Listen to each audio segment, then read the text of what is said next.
Good morning, everyone. I'm delighted to see a full house here to discuss our topic of today, supply chains of the future. It's really very much a hot topic over the last few years and becomes increasingly so. Just as we think we may be coming out of choppy waters, as it were, we seem to have new crises hitting upon us. So we've got some great speakers to explore this topic with us this morning. So I'll introduce them first before we go on to the detail of the conversation. Tobias Mayer, on my right here, Chief Executive Officer, DHL Group, Germany, and is also part of the Alliance of CEO Climate Leaders in the World Economic Forum. To my left, I've got Bandar Al-Korayev, Minister of Industry and Mineral Resources of Saudi Arabia. And right in front of me, old friend Kathy Wangle, Executive Vice President and Chief Technical Operations and Risk Officer, Johnson&Johnson. And so we've got a perfect mix here of industry, logistics, and government to solve the world's problems this morning in the next half an hour, 45 minutes. So a bit of context setting, if I may. This initiative is really part of the Global Future Council on Advanced Manufacturing and Value Chains. That council is something I've been co-chairing for the last few years, and it's been really exciting times to see how supply chains pivot to the new realities of the world that we find ourselves in. And another initiative that's been taken forward is the future-proofing of global value chains. And that's another great initiative that we would like participants who have joined online and in the room to contribute to the conversation. And if you are posting on social media channels, do use the hashtag #WEF24 to link to this conversation. So just in order to kick off on our conversation, a little bit of context. We've seen quite a few challenges post-COVID. We've seen conflict in the world, in various parts of the world. We've seen supply chain disruptions. And right through the last few days, we're continuing to see the opportunities, new technologies present themselves. The digital technologies, we've seen a lot of conversations about AI and machine learning, but also some of the radical production technologies that are changing the economies of scale of where manufacturing takes place. So I think we are in a time where we will be reconfiguring very much the supply chains that we have. So we want to explore how quickly is this happening? Is it moving as quickly as we would like? Will the changes resolve some of the issues that we're facing now? So I'm going to start off first and foremost on that context. What factors are really steering today's global supply chain strategies? And maybe I'll go to you, Kathy, first to answer that question. Sure, thank you. Again, it's terrific to be here with everyone. I would say the first factor that must steer every supply chain strategy is what your customer needs. So it has to be driven by your business strategy and what is most important to your customers. It's usually never any one thing, but in our world of healthcare, safety, efficacy, quality, number one, but the ability to be reliable, so proactive reliability management is another main aspect. People need their medicine when they need them. They need the surgical instruments at the hospital at the right time. So it starts with customer need, proactive resilience. And then for all of us, it's what is the digital journey your supply chain is on? How are you building for sustainability? And then most important, what's the ecosystem of partners that you're using? No one organization can manage their entire supply chain. So how do you build that ecosystem, which includes the talent in your own workforce and the partners that you choose? Fantastic. Now, part of looking at the future reconfiguration scenarios, as Director of Research at the Department of Engineering, University of Cambridge, I did some of my research and continue to do my research on how supply chains are reconfigured. And Tobias, I believe you did your PhD in the same topic as well. So how does the theory that we've been exploring in our research activities, match up with the reality of today's world and the logistics context in particular? Well, I do think that it does match up to a great degree, particularly when it comes to looking at factor costs for commodities. That plays a big role, energy, for instance, but also the assembly process. Obviously, labor still is an important factor. But I want to echo what Kathy said also on the effects of a cluster of the economies of scale. It is not easy to port certain parts of the value chain because you just want it. If you think about electronics, there are certain capabilities in Asia that are quite unique. There is a whole context of suppliers, very deep value chains, and thereby a good value proposition both on the cost side, but also on the skill side, which influences innovation, speed. So we do see that people obviously have taken the geopolitical concerns at heart and thinking about that. They've also recognized that supply chains are subject to disruptions. The global transport market has gone through a very specific cycle during COVID, which led to higher transportation costs for some time. So they are thinking, what do I need in terms of the lead time for the product, but also obviously the cost for certain components. And the shifts are happening gradually. In electronics, for instance, you see final assembly shifting. There's the China plus one paradigm that many multinational companies have. But you also see that the exports of parts and components in that sector of China are actually increasing in those regions. So it's not that the entire supply chain is moving, but it's a certain part of that supply chain that brings it, in that case, often closer to the customer. Fantastic. And there's, of course, a geographic context to this. And particularly, it plays out differently in alternative sectors. So, Banda, maybe if I can ask you, now how does this play out for particular sectors and particular geographies from your experience? Well, thank you for having me. It's great to be here. I would like, as much as I would like to be sophisticated, but I would say, the old rule of not putting your eggs in one basket is something we sometimes tend to forget. I believe that the global supply chain dynamics need to be driven by market dynamics and not, politics. It's okay to have politics address areas of national interest and national security, and it has to be to the minimum scope. But I think when we look at Saudi Arabia 20 years ago, it is not a place where you can actually use in logistics. You cannot access it. It's very hard. So what we have been doing in creating or allowing Saudi Arabia to be a global competitor for people like DHL to see the country as a place where they can actually use as a base. So our Vision 2030 aims definitely to diversify our economy, and logistics is definitely a great part of it. Manufacturing, mining. We believe that Saudi Arabia offers a great combination of different enablers, starting from our natural resources in oil and gas, petrochemicals, but also our geographical location. We believe that the ability to connect with other continents also is great. We created only less than 3 years ago the Future Mineral Forum as an example, and it's really amazing to see how the interest in the region and beyond actually to ensure how different countries can collaborate and work together to enhance the overall offering of mining, for example, of minerals for the transition, but for technology.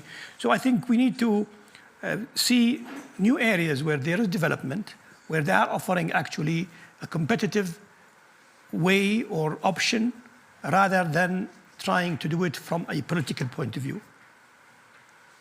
Fantastic. So some very practical challenges. I mean, if I switch on to maybe the pace of rewiring and how quickly supply chains are reconfiguring, And we just, in our conversations just to the startup of this, we've got new activities on us every day. We've seen some particular challenges through the Gulf shipping routes, through bordering Yemen and so on. So if I may ask from a DHL perspective, how have you sort of taken on that type of challenge? Well, I mean, the Red Sea issue currently is fairly contained, but it might be good to spend a minute on explaining when such an incident becomes a bigger issue. And I think people are more concerned about that after the COVID experience. It's typically not one thing that leads to a shortage of global transportation capacity. And it has actually rarely happened in history. Most 80% of supply chain disruption are a manufacturing issue, not that much a transportation issue. But what we have seen during COVID, and why, for instance, the incident with the Ever Given, we might remember, I think it was March 21, where a ship was stuck for 6 days in the Suez Canal, and that led to an exorbitant spike of rates.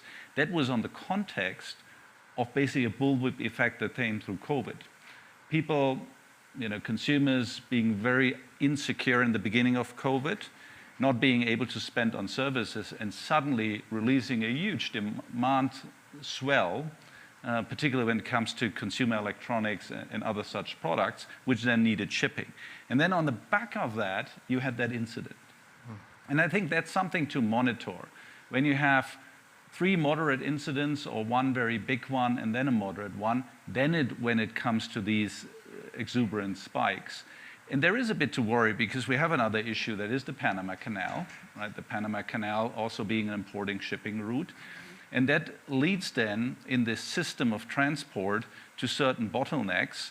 So what we'll see and what is the real concern is that the lengthening of the shipping route, not going through the Red Sea, but having to go 30-40% longer journey across the Cape, that leads to a shortage of containers, for instance, in Asia in a couple of weeks, because that backflow is currently not happening at the pace people were planning for. So that's something to monitor.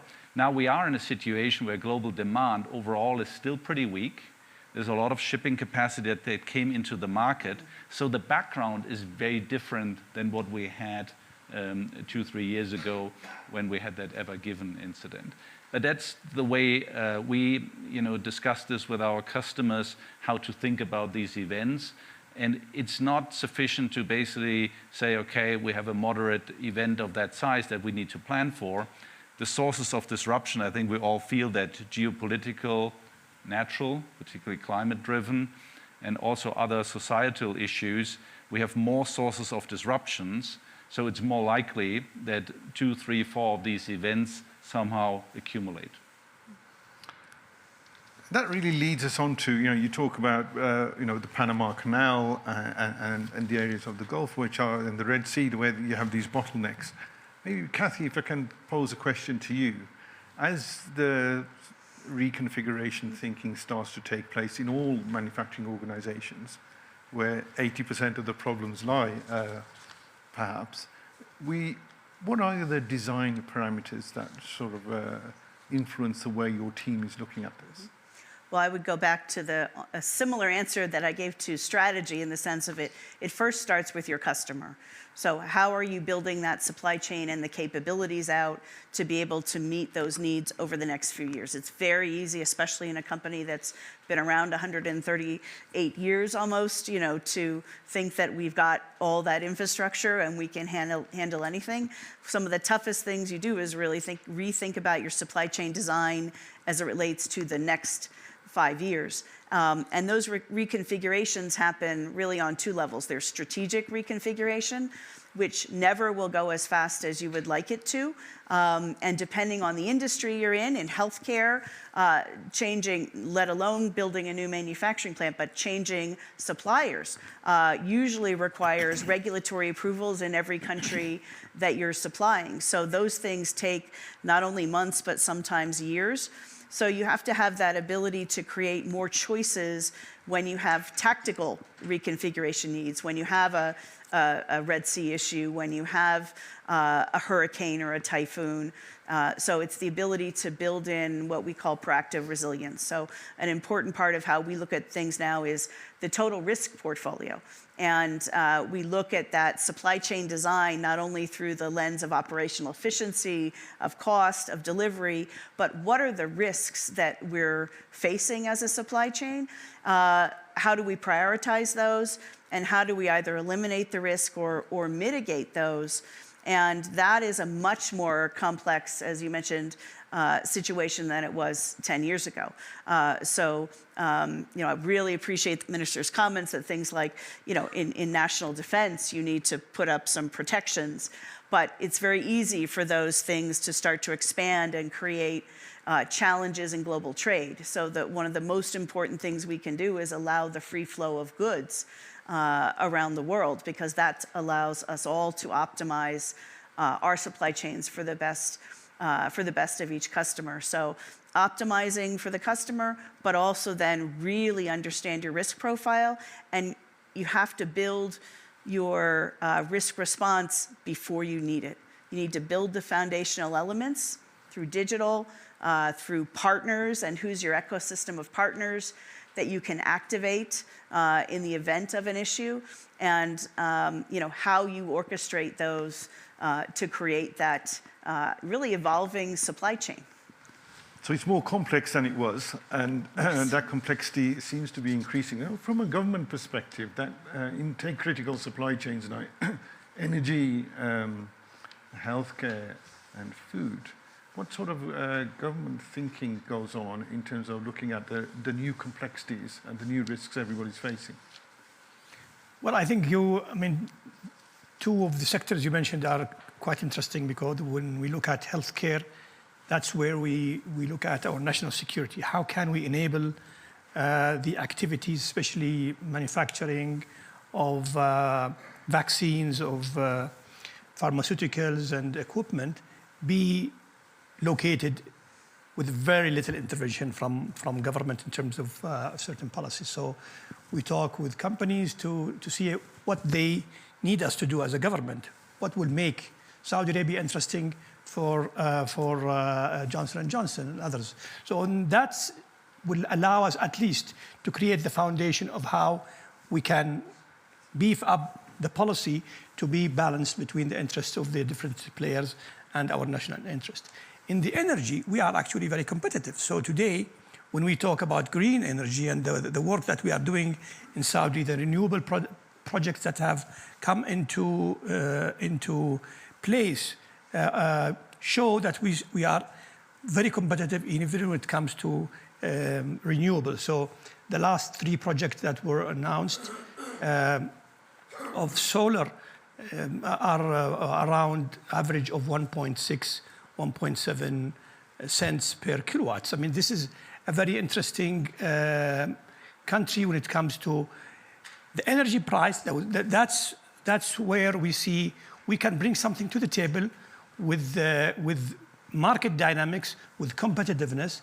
It is our job now to make sure that the right installations, the right partners come also to the country. How can we ensure that the overall ecosystem is also built in a way that makes sense for everyone, because it's not only the energy price, but also the logistics, the capabilities of financing, the human capital. So all of that is being actually done today, not only definitely driven by the government, but also working with private sector. So I think these 2 sectors illustrate how we tackle each one of them. But definitely, I mean, Saudi Arabia, overall, most of what we are doing is going to be based on market dynamics and true competitiveness going forward.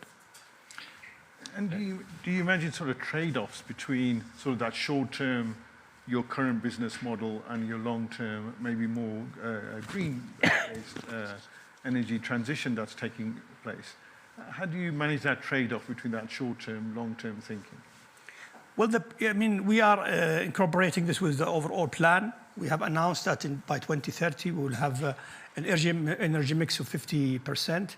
and we will reach the net zero by 2060. So that evolution is already built in the design. In our in my sector of industry, for example, when we see new investors coming in, we try to ensure that the execution of the project is also taking this into account. How are they going to be able to convert and become green in not only on the long term, but even in the medium term? So all of the large projects that are related to energy or have an effect will be that aspect of the technology, of the energy sources are looked at a very early stage, working together with the investor to ensure that they have the right evolution.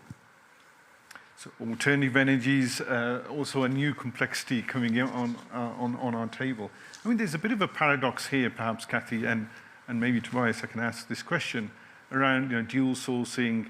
It gives you a bit of that resilience, perhaps, but it also increases the complexity that was perhaps the cause of the original issue. So do you see a paradox between that more extended secondary sourcing and the additional complexity that would bring?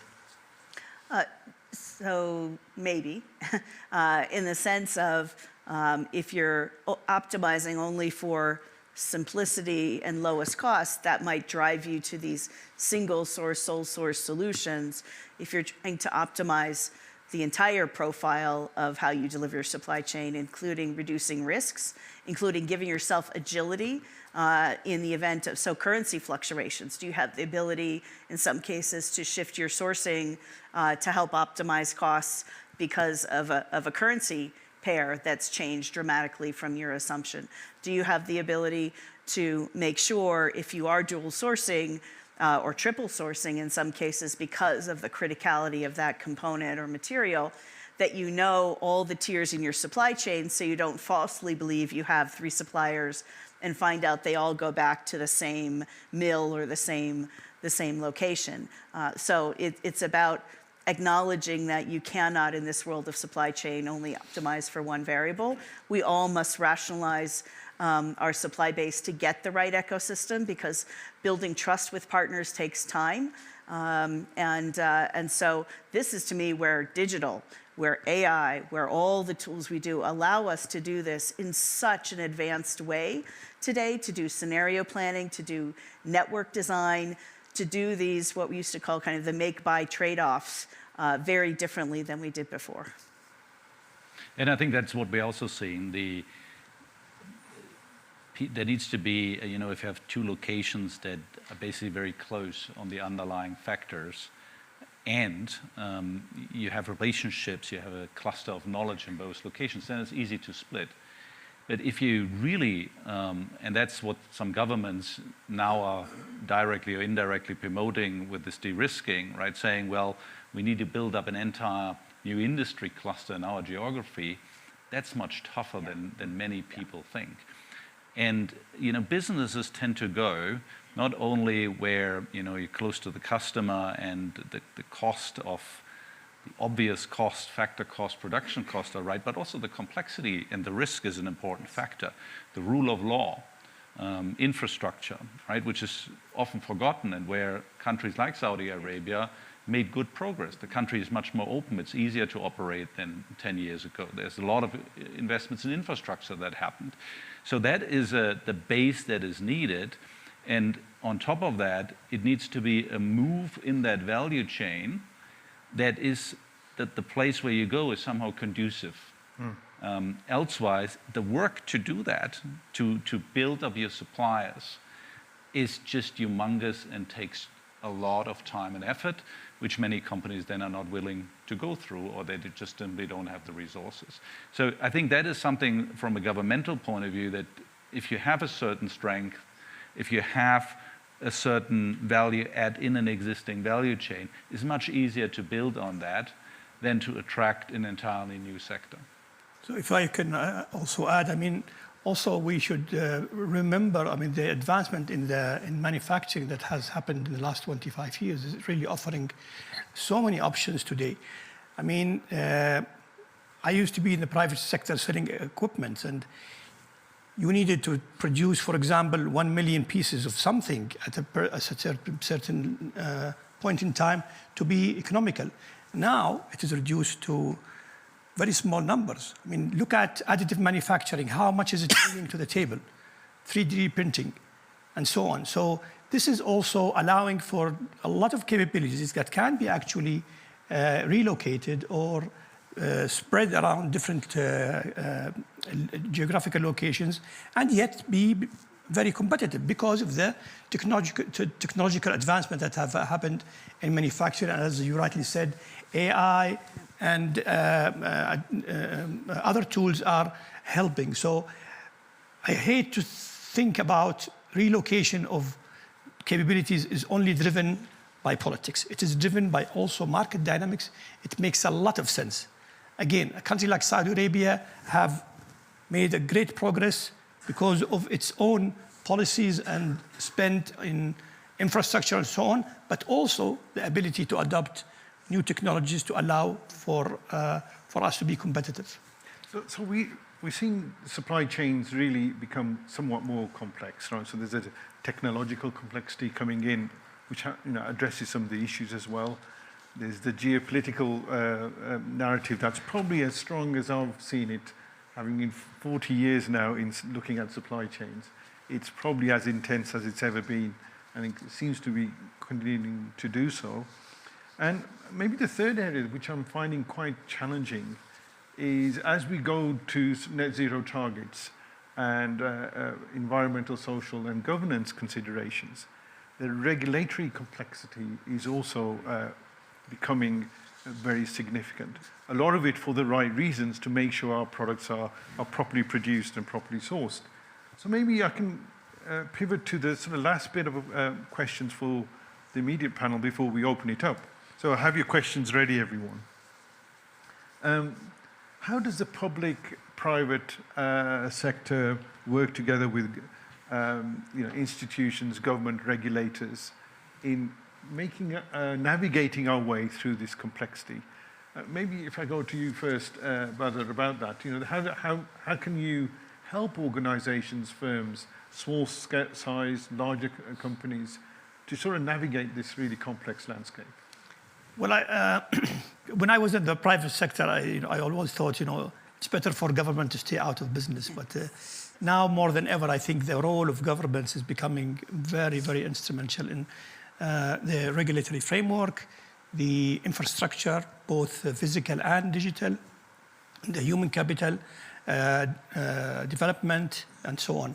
So I will give you an example about our mining. When we started as a country to explore mining, we realized it's going to be a sector where we need to be collaborating with other countries. We need to talk to the private sector to understand exactly what they do. As you know, mining is an industry where large companies actually operate in different jurisdictions. So we started this, and throughout the last 40 years, we have developed more and more to be attentive to the needs of the private sector. So last week, we had the Future Mineral Forum. We announced new numbers about our mineral resources going from 1.3 trillion to 2.5. It was actually a result of the work that has been done, partly from the government in the geological survey, but also a lot of private sector involvement.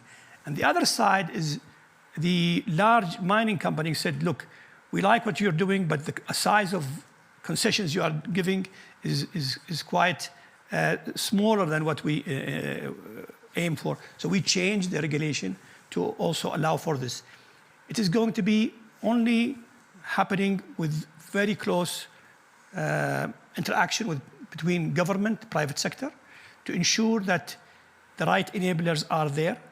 We don't overburden the private sector with different regulations. So one of the things that we are actually talking about as a community, which is almost 80 countries were in around one table, actually, literally. How can we create a framework of what we define responsible mining, for example?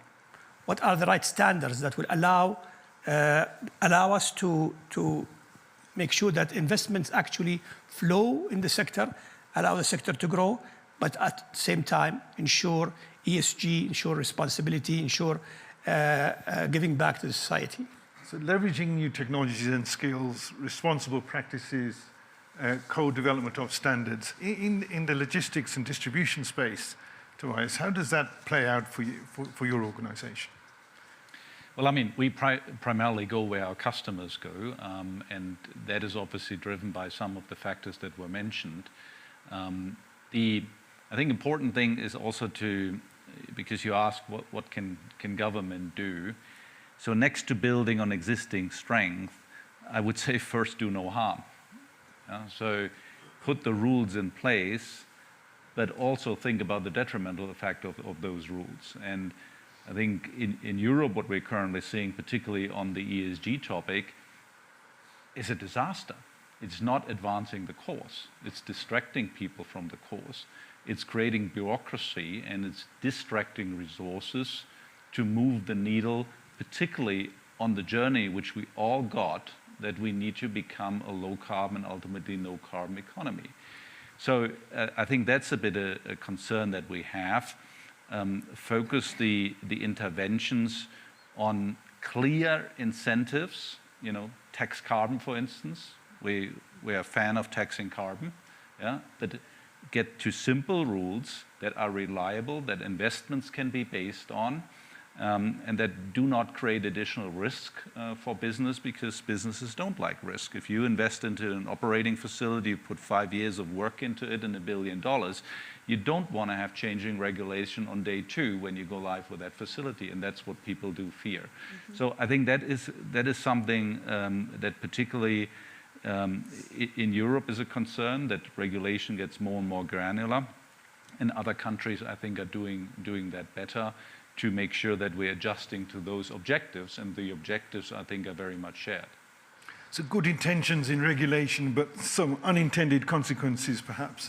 Maybe just before we jump to questions and be ready to pose them, audience, I think there's online opportunities too. So, but Kathy, maybe just to wrap up on this, government, academia, we're looking at your role in the Chief Supply Chain Officers community at the WEF and in the Advanced Manufacturing and Supply Chain Centre. What's that, how best to nurture that relationship with government and academia? I'm a huge believer that public-private partnerships, including academia, make everything clearer and simpler if they're done well, because it means we understand each other's goals, right? Every government is elected by its citizenry, is responsible to that country, but also has a bigger accountability to help make sure that global commerce and global trade supports their citizens as well. So one area I would add here is standards and harmonization. How are we building a clear path forward? Standards in particular help us transcend geopolitics at times. It helps give certainty. So that's a space. Here at WEF, we're very uniquely positioned, if just look around this panel, of the ability to bring folks together. So how are we working on workforce development around the globe? How are we assuring that capabilities of small and mid-size manufacturers are able to expand their reach? So that ability to work together on these things, and most importantly, I'd say to learn from each other. If I think about the Global Lighthouse Network, Johnson&Johnson is very proud to be a part of the founding members of the advanced manufacturing, because we get to learn from each other, and that accelerates best practices, it reduces our learning curve, and that is truly an academia, government, and industry activity. So those are a couple examples. Fantastic. I'm going to now just open it up to everybody in the room. Anybody would like to pose any questions, please raise their hand. I've got one just behind me. And there's one behind. Yes. Maybe perhaps just quickly introduce yourself and then the question. Name and organisation. Mark Joost, MP, Switzerland. Thank you very much. Mr. Mayer, I was talking about harming the companies through regulations. As far as I know, the European Union has a new regulation that made companies accountable for the whole supply chain, so from beginning until the end. My question would be, is this a harmful regulation? Where are the challenges for DHL or Johnson&Johnson? Well, I think it is a good example of well-intended, and I think probably nobody here has an issue with the objective of that regulation, but it is particularly reporting requirements that are connected to it, and also what is reasonable. I think in Europe have the tendency that government wants to step in, but conveys some responsibility on companies where I would say government is responsible. The rule of law and upholding order is the responsibility of that government. And it is a bit also, I think, from a geopolitical view, problematic to have these extraterritorial regulations. You're de facto impeding on the sovereignty of regulation of other countries. And if all countries try to do that, this is an utterly complex world, and it will create more also geopolitical issues if one bloc says our rules apply to everybody else. And by the way, we didn't consult you on these. So that's the concern that I have with that tendency of extraterritorial reach. It is not the objective of this, but it's the bureaucracy. And I think we need to be mindful of the geopolitical impact of extraterritorial reach. If the US and Europe want to describe to the rest of the world how things need to be done, there will be, in other parts of the world, people who don't like to hear that, and I think they have a point. They have a point. The West is 10% of the world's population. It's 10%, it's not 90. So that's my broader concern around these regulations. I just add that can then lead to then other areas then wanting to now do the same thing, and it just becomes this escalation of things that pile on each other versus can we create a global standard for how we report scope 3? Can we create a global standard for traceability and everyone accept that then there can be reporting mechanisms that provide a country or a bloc with information or a company and increases visibility without creating this escalation of complexity, and then we wonder why costs go up. And ultimately invisibility, right? Because if you have conflicting standards, whom do you adhere to? How do you stay compliant? And maybe just emphasizes this importance of the dialogue between public, private, and academia, and to have that conversation before the regulations hit the road. Question from the back. Great discussions, passionate discussions. So on that topic, Subhash Makhija, co-founder of GEP, we are a supply chain company. So we are struggling with standardization of the scope 3 emissions. And every company wants to do it. I think they have the right intent. But we are truly, truly struggling. How do we bring all these actors into these common standards? Any thoughts on how to solve that problem? Well, I think it's a big issue. Thanks for mentioning this, because this is a great example what people should be discussing here. I think this is something that accounting firms need to discuss, because these are the guys who certify ultimately this as part, at least for listed companies, increasingly, and I think rightfully so on that matter. These KPIs move into what needs to be audited. But obviously on that one, it would be extremely wishful to have a global standard, and it will become extremely complex, back to the earlier discussion on extraterritorial reach, if there are conflicting standards around what is counted and how it is counted. Sounds easy because we're all talking about ultimately about CO2 molecules, and you could argue technically you can count them. But we obviously, if you get into the details, what is to be allocated to which player in the chain and so forth is extremely complex. And alignment around that is needed within the private sector, but definitely also between governments to have these type of discussions and to move forward. I mean, the greenhouse gas protocol and the multilateral approach was a very good one, but it's on the technicalities of executing that is moving relatively slow. I think if I may add, it's just like music to my ears what I am hearing regarding the two questions, but it's really, again, back to how can different communities work together. I mean, the first question with regards to different regulation that certain governments with the right intention, as you mentioned, believe that they can pass something and it is just going to be adopted elsewhere. I think it's very important that these kind of activities actually disrupt more than they actually fix. And we need to do less of that, try to work with global players today in every industry where we want to actually make sure it's doing the right thing. There are great players who can be partners with different governments, with different jurisdictions to ensure that once we pass something, we actually are doing it after great testing and not just put it out there and let the private sector deal with it. So maybe if I can just pull back the conversation for the quick wrap-up and concluding remarks. So before I maybe make my own remarks on what I've heard, I'm going to ask each of the panelists one action step for the global multi-stakeholder community. And remember, we've been talking around how supply chains might be reconfigured through technology and new energy transitions and technological transformations, but taking account the geopolitical context, taking out this regulatory complexity and the importance of doing that in a collaborative way. So one action step for the global multi-stakeholder community. Maybe I could start with you, Badr.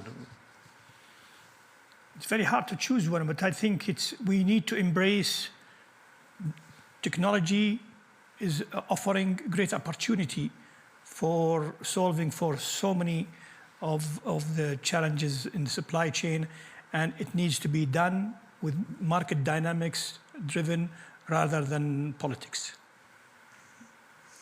Build on that in the workforce development, workforce of the future. How are we working across those three areas, public, academia, and private companies, to really make sure that folks are having access to and gaining the skills that are needed to lead in this digital world, no matter what your role is. This is so important for our future economy. Tobias. So to the broader stakeholders in government, I would definitely say the last question, seek for alignment on the carbon accounting, because that's the next source of conflict when it comes to global trade. And we should push for more global trade, freer trade. And the carbon issue has the potential to disrupt this even further. We're not on a very good track in the last 5 years when it comes to trade agreements and the like, but that is something that I think is worrying some to further increase the complexity in global supply chains. When it comes to single companies, I would say don't expect it to get easier, and be prepared to also have to deal with multiple events at the time, and at least roughly know what this means for your organization. Thank you. I'm going to just wrap up what I've heard. I think fascinating conversations really about what's been happening at a sort of government level, at a policy level, some of the alignment issues we're now getting in terms of regulation, how supply chains are being reconfigured. I mean, lots of factors at play, technology, adopting new technologies.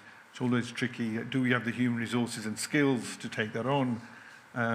Other challenges which we have perhaps less had time to talk about are things like cybersecurity, some of the geopolitical tensions that we touched on, quite difficult to predict where's the next one going to be.